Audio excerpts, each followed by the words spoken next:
We have got to the end of the fourth day of questioning of Peter Francis, the undercover police officer, HN43, who infiltrated anti-racist groups and reported on family justice campaigns between 1993 and 1997. Uniquely among former undercover police officers, he went whistleblower in 2010. I'm joined by Evelyn Lubbers from the Undercover Research Group. We finally got to the end of his questioning, including the further questions and his own cross-examination by his own lawyer. What have you made of what we've heard? Well, the last bit was focused on his well-being or his unwell-being. He was asked how much welfare and how much support he had received after he was pulled and after he got sick. It was rather shocking, or maybe not for those of us who know more, is that shocking but not surprising. Oh, that's a good one. So they didn't have any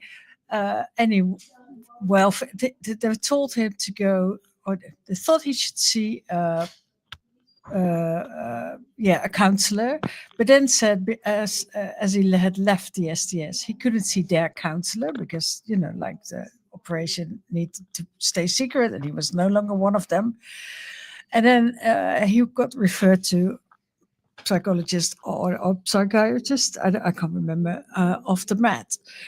But there he wasn't allowed to talk about the STS. So he was like, every time I would go there for weeks, and they would ask, and she would say, I know you can't talk about your work, but how are you? And that was like totally useless for him, because that was one of his problems, the fact that he couldn't leave the person he was, or that, and all the anger that had built up into him, he couldn't talk about it at all. So he went without any help for a long time, and I guess that has also sort of prolonged the history of his illness. He's still not well.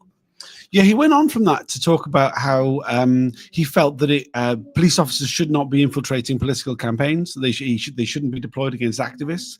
Except for counterterrorism, for organised crime, that the police were in the right place to do that job, but not against activists. He said it was the security services job. But he also said that that the vast majority of people who were spied on by spy cops were people looking to progressively improve society for the better. Which I think that's like kind of that covered it really. There were a number of further questions. Nothing particularly illuminating, I thought. Turned out that the person from the construction industry who his former sergeant met with was Lord McAlpine, which we kind of guessed, because when he gave the name, he was asked, "Is that the name of the company or the name of the individual?" Yeah, which obviously McAlpine is. Yeah. But then, on the other hand, it's quite unbelievable that Lord McAlpine himself would meet with the ST or with the special branch.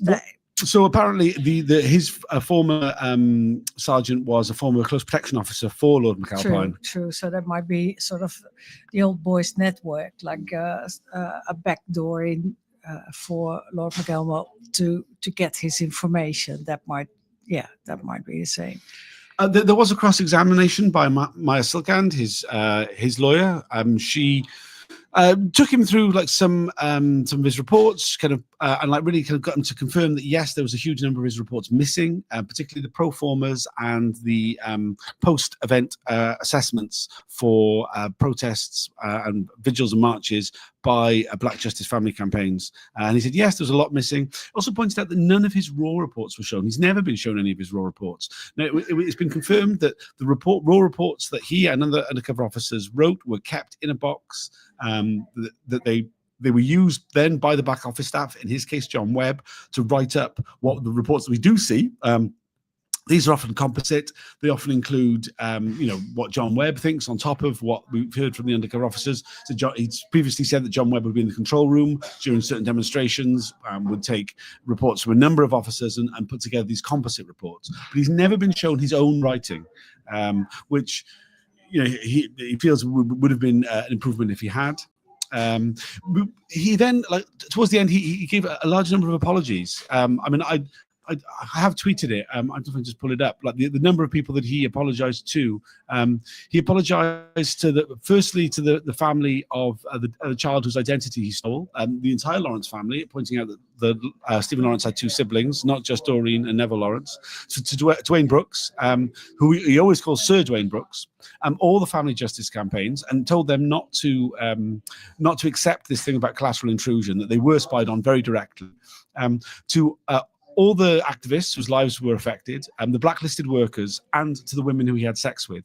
So, and then he continued to say that there were a few questions that he hadn't been asked, although other former undercovers had been asked, like, is the Metropolitan Police institutionally sexist, racist? So he said that the Met Police were institutionally racist, they were institutionally sexist, they were institutionally misogynistic, and they were institutionally homophobic. On all 4, he said that yes, they were institutionally that. He got quite emotional at the end. He talked about the fact that it took 13 years to get confirmation from Metropolitan Police that he wouldn't be prosecuted under the Official Secrets Act. He paid tribute to his legal team for ensuring that. Yeah, I mean, it was interestingly, like right at the end, Dwayne Brooks walked to the front of the public gallery and shouted "Well done" and clapped. I must confess that the majority of people in the public gallery didn't join in the applause. But yeah, I mean, like, what do you make overall of Peter Francis as a witness? I don't know. Like, he has been saying for such a long time, like maybe 13 years or longer, that he wouldn't talk now, but if he was asked to give a testimony for the inquiry, he would spill all the beans. He would tell us everything he knew. And I think from that, the expectations were high. And I do feel a bit disappointed, because but then it might not, there's loads of things he apparently is not allowed to talk about the scandals and the things that really went wrong, the people that went off the rails within the STS. There was like quite a few times where he looked at me and said, am I allowed to talk about this or not? And that was, probably that would have been very interesting to hear about, because we do know that many more undercover officers than we know of, or that we've heard of, have had serious mental health problems or have done like really weird things, and there have been more scandals with officers that can't be mentioned.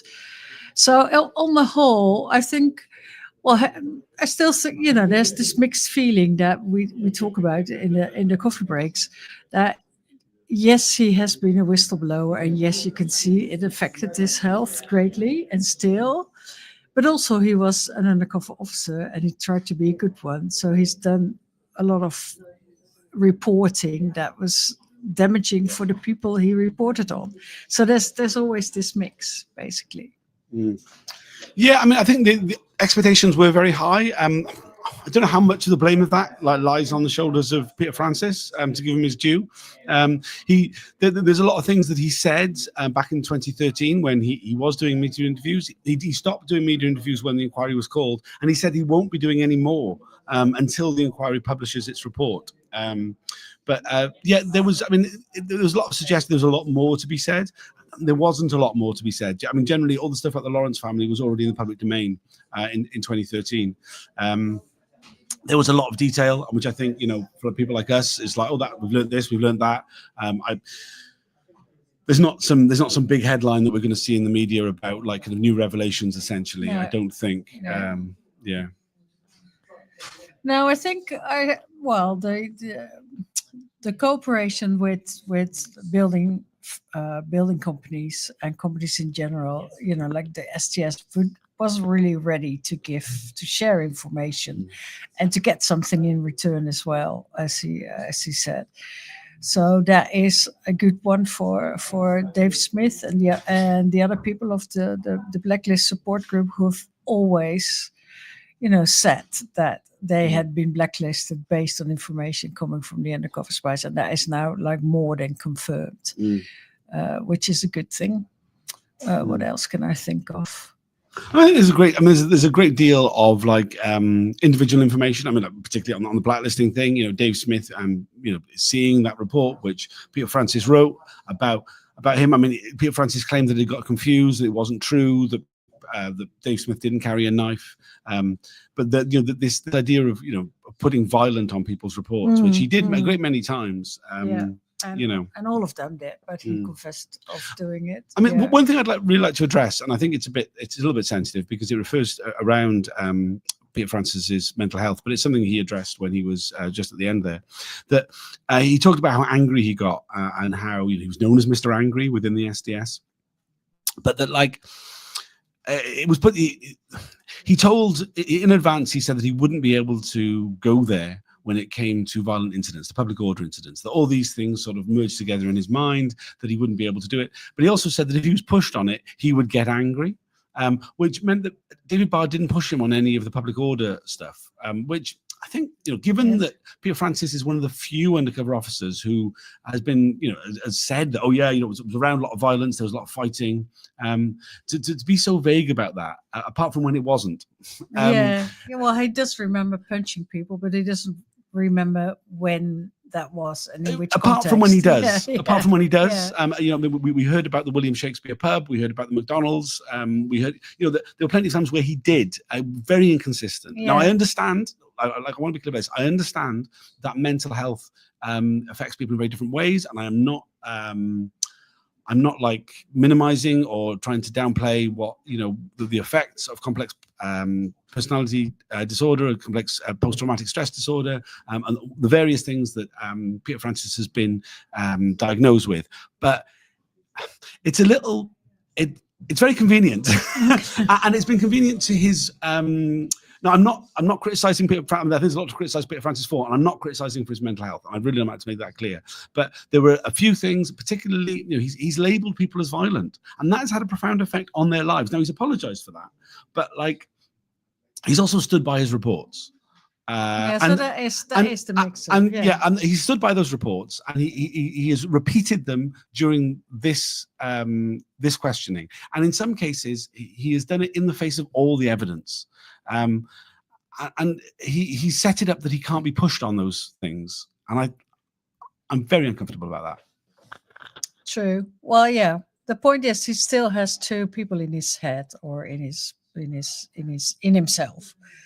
It's the undercover officer who wants to be acknowledged and wants to be complimented and wants to be invited to the reunion, and the other one is the one. The whistleblower who in hindsight sees whatever what damage has been done, not just to him but also to the other people, and that is must be impossible to live with. I mean, it is one area of this whole story which I have avoided, the looking into the psychological kind of impact on the undercover officers themselves. I don't care. That's not where I'm coming from personally, and I know some people are interested in that sort of stuff, and this is on that sort of thing.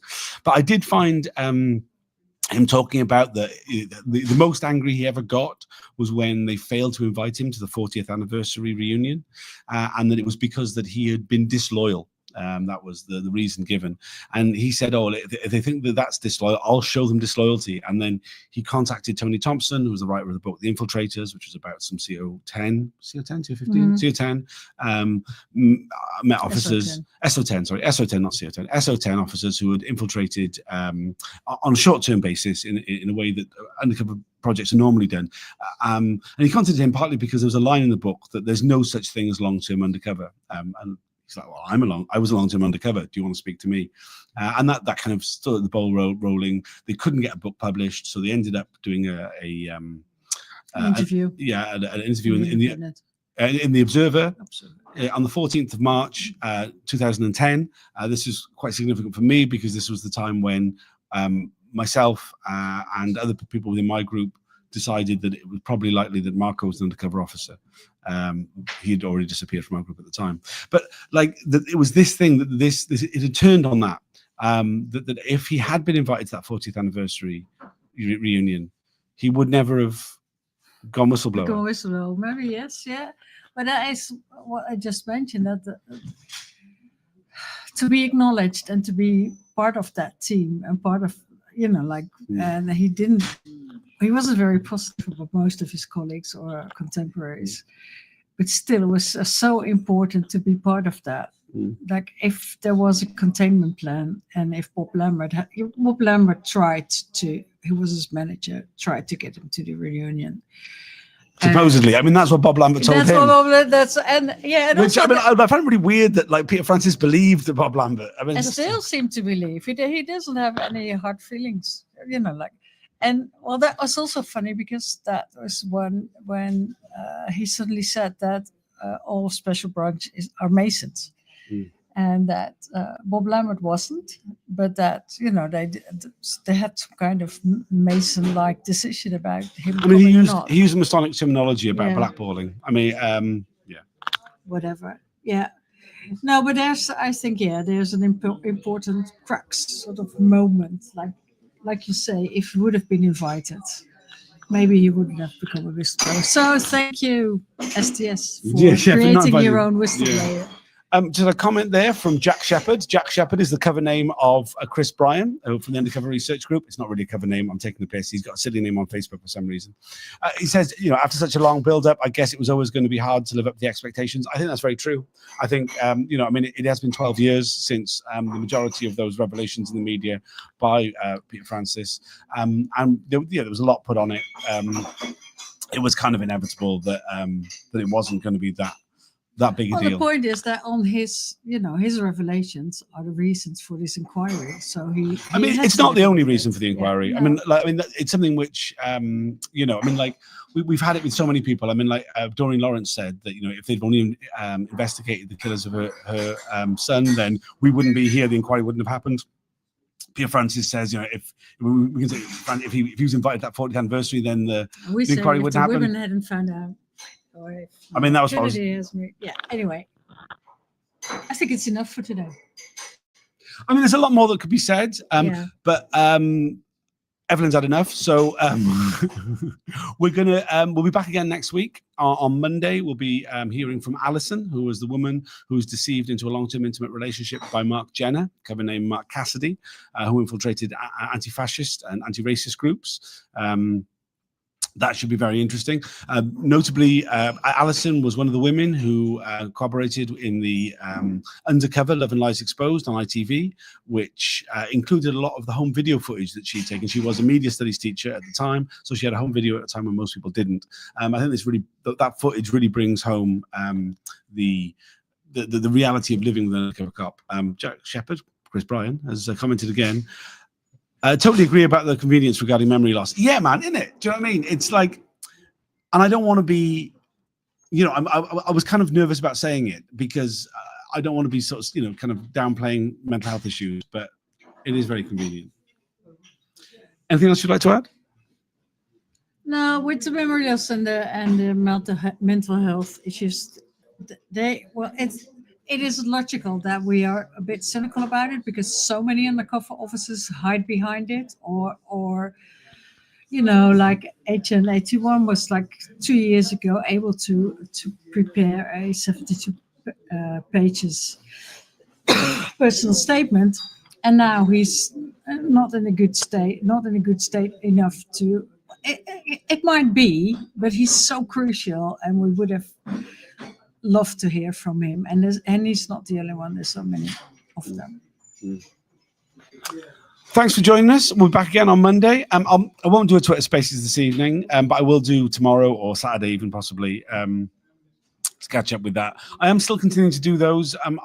I wonder how much use they are. I mean, I think they're useful in their own way, but they're a lot of work. If people can give me some feedback about those. I've stopped doing those short form videos with the scripted thing because it was just too much work. I know that I got far more views than anything else I do, but I think that was just purely like a outreach exercise. And that's not why I'm doing this. I'm trying to do like a complete coverage. So, even though it was more popular, I stopped doing that one, which doesn't make any sense on one level, but there we go. All right. Thanks for joining us. See you all on Monday.